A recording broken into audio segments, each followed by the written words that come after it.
continues to show this pretty large disconnect between the economic successes that you all are touting and highlighting this week and the way Americans are actually feeling about the economy, the way they're feeling about their own wallets. You know, inflation and recession fears continue to be a pretty big pull on the president's popularity. So why do you think that is, and is this big rebrand going to be enough to bridge that divide and turn things around? Well, what I would say is that the president's economic policies are incredibly popular. When you ask people what they think about investing in our roads, bridges, and airports, when you ask people what they think about educating and empowering workers, when you ask people about how they feel about reshoring manufacturing jobs and investing in America, those things are incredibly popular. And we find that when we go out and we talk to people about it, they support Bidenomics. And so that's exactly what the president is going to be doing in Chicago tomorrow. And that's exactly why we're talking to Americans about everything that he's doing to make sure that we grow the economy by growing the middle class, give people the support that they need to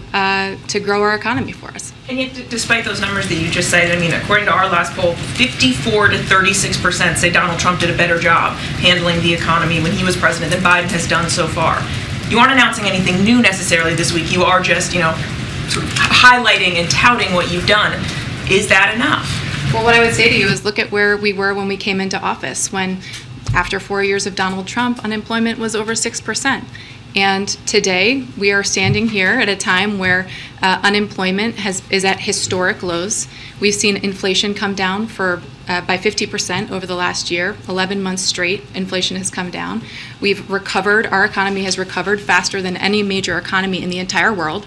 And that's happening because of President Biden's leadership, because of the economic agenda that he's put forward. 2.5 years into this administration, we are just seeing the first impacts of all the historic legislation that he was able to achieve in the first couple of years.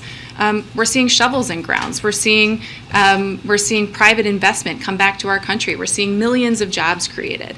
And so now is the time where, with all of those accomplishments, the president can take this message to the American people and say, this is what Bidenomics is, and here's what we have to show for it. Let's put our foot on the gas and keep moving forward instead of returning to these failed trickle-down policies that never seem to ever trickle down.